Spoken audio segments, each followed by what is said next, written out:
Whenever the name Harvard is mentioned, one thing that comes to mind is excellence. And for decades, it has been so. For decades, the systems of education that are used in Harvard have been streamlined to other universities globally to be a standard of practice and academic formulation for which students have to study. Universities and countries have trained their students to think and study the Harvard way. And Harvard has been this admiration of the United States, being one of the leading research institutions, being one of the institutions that is leading in terms of academic excellence, integrity, and the quality of candidates and graduates they produce out there. And people believe that Harvard is unbeatable. However, that is changing. Harvard is no longer the Harvard that people knew. And yes, it still maintains a very big part of its legacy, but the university has slowly been fading away. The university has slowly been degrading away. And if you check the global university rankings, Harvard has consistently been ranking number 5, regardless of which ranking list you check. It's always been ranking number 5 in terms of research quality, the study ecosystem, in terms of academic integrity, and all those other metrics used to rank those universities. For a university that used to be the top of the top 10 globally, Harvard is surely failing. And if you check in other rankings, then it's no longer even number 5. Some rankings are putting it as low as number 7. Others are putting it as low as number 17.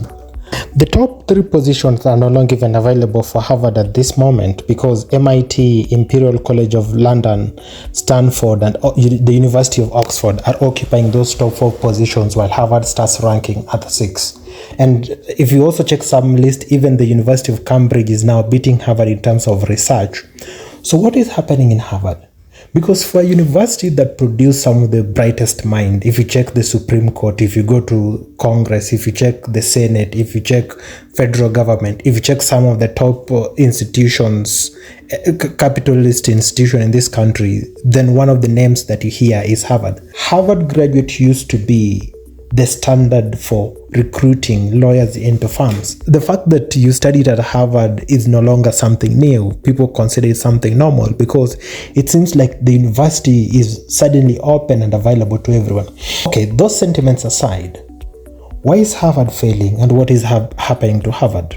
Harvard has been a haven of scandals.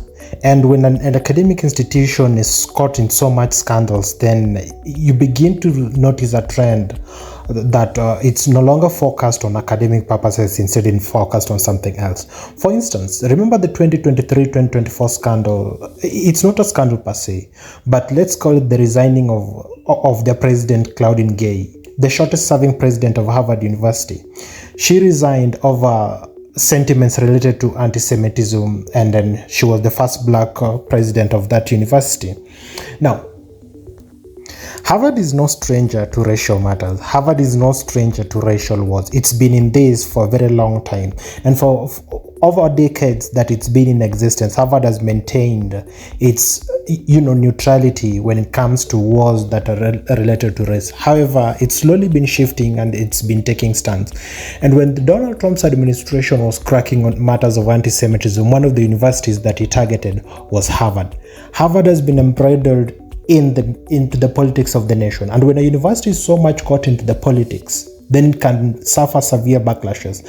For instance, the Donald Trump administration decided to cut funding for Harvard, the funding that was going to some of the greater research like cancer and all this IT and medical research. That is a drawback. That is a step back. For a university that is headed towards the future and much more focused towards the future, that's already an issue. Then remember the admission lawsuit scandals. Harvard has played favoritism with whoever it admits into its university. The admission scandal has really affected the reputation that it held as a university that was much welcoming to those who work hard. Basically, every American students and students from various countries in the world, most of them, especially those with high IQ and top performing students, most of them do study to go to Harvard. Most of them wish for a chance to be in Harvard. However, it was noticed that Harvard is likely to favor athletes due to its athletic programs. It's likely to favor legacies, and by legacies I mean students who their parents went to Harvard, all that, and so they have to go to Harvard. Then they're likely to favor children of donors, and they're likely to favor children of staff members, staff and faculty members. As such, limited chances is left for those who genuinely qualify based on their IQ and based on their performance and based on their skills and experience.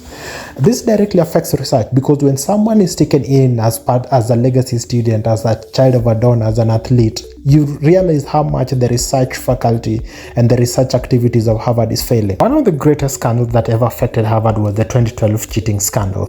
Over 125 students were implicated and forced to withdraw from Harvard due to their collaboration in take-home final exams, which led to most of them cheating instead of just doing the exam genuinely in school. Such a scandal obviously tainted its reputation of academic integrity. And then there was the scandal of data fraud, where Professor Francesca Geno was discovered that she had manipulated data in her academic research and the paper that she had written. As such, the paper was retracted and investigators were called upon to review other papers that had come from Harvard. Now, if you're going to be a research institution, a leading global research institution, then issues with data fraud just shows incompetence. Issues like that just shows like how much integrity you give to academics. Anyway, away with academic integrity and research integrity, there is an issue of ethics. In 2023, there was a morgue scandal in Harvard where one of the faculty members in the School of Medicine, Harvard Medical School, the morgue manager was discovered to be stealing bodies and selling them. These bodies had been donated by various people who believed in research, by various people who believed in medical research and human anatomy.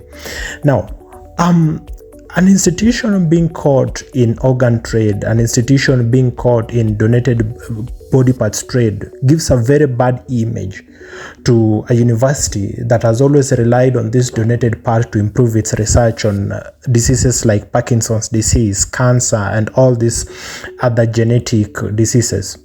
And as such, even if the medical school were to produce certain results, then they distill that doubt on the minds of people about that scandal that happened. And what if it ever runs out of resources to do its experiment? Because trust me, to teach your students, you need all these body parts for various roles. And I think the integrity of medical reports, the integrity of academic reports related to human anatomy are only trustworthy and very credible if they're done on bodies that have not been reused. But here you have a manager of the morgue selling them off to other universities or selling them off to other people who just like buying human organs. And then there is the issue of Epstein scandal. The ex-Harvard president, Larry Summers, was one of the people who featured on the Epstein list, was one of the people who was very close to Epstein. Now, traced back and based on the information that is out there, this guy was a friend to Epstein, very close to Epstein, and knew what Epstein was doing even when he was still the president. And today he's still a faculty member and teaching in Harvard. And upon the publication of his name and all those images, that's when he stopped associating with Jeffrey Epstein. For a university that should be leading in ethics and morality, for a university that should be giving the guideline of good conduct, this surely paints a very bad image. If you're keen enough, then you notice that from 2020, let's just say from 2015, Harvard has been everywhere and like anywhere in the political sphere. Harvard has been the discussion of Congress. Harvard has been in the discussion of various elections. Harvard has been mentioned in places that it should not been mentioned for university. And now it's even facing a greater threat due to the declining number of foreign students. Harvard has relied on foreign students who come to America for education to do their research. The Asian community has contributed so significantly to the levels of research in Harvard. And now Donald Trump's administration and his association or hate for Harvard, and to a great extent denying foreign students the ability to come and study in America, just still puts Harvard in a very bad position, because you're losing one of the key functions, you're losing one of the key elements that did put you as one of the great universities. And the effects may be not seen now, but Donald Trump is going to serve for a term of 4 years. Remember, if within these 4 years Harvard does not recruit some of these foreign students, then the amount of capital it gains from these students studying here, the amount of experience and skills they bring is likely to go down. So all these incidents culminate to the downfall of Harvard. And if you check the trend in which the university is taking, if you check the direction in which the university is taking, We don't see them ending anytime soon. They're not likely to end anytime soon. And there is only little that has been done by that institution to fix the current dilemmas and the current levels of scandal that it's going through. With its entrenchment in politics, Harvard is not likely to change anytime soon. Whenever politics is mixed with academics, only the academic institutions suffer. Remember, politicians are liars. These guys lack integrity. These guys, they use other institutions and people for different needs to satisfy their interest. Well, whenever university is so much entrenched in politics the way Harvard is, there is no good news coming from it. There can only be shortcomings. There can only be scandals one after the other. For a very long time, universities from America and Europe used to occupy the top 20 positions. You'll find about 17 of them in the top 20 positions. However, if you check the list lately, you notice the universities in Asia have been making significant stride, especially the universities in China. Because of the top 20 universities in the world as of the 2025-2026 ranking, there are 7 Chinese universities, then there are those from Asia, then there are those from Singapore. What is happening to these institutions from the Western? What is happening to institutions in America? What's happening to institutions in Canada? And while the University of Oxford and the likes of Stanford and MIT may still be there, I think it's a greater threat. I think there's a trend that is changing, that these universities are capitulating from the main role. And while those from China are starting to focus and to be the gold standards, or the benchmark for how university education, research, and all this excellence should be done. In another episode, we'll be doing the rise of the Chinese universities and how they're replacing the Western universities. Subscribe and we'll bring you more of that.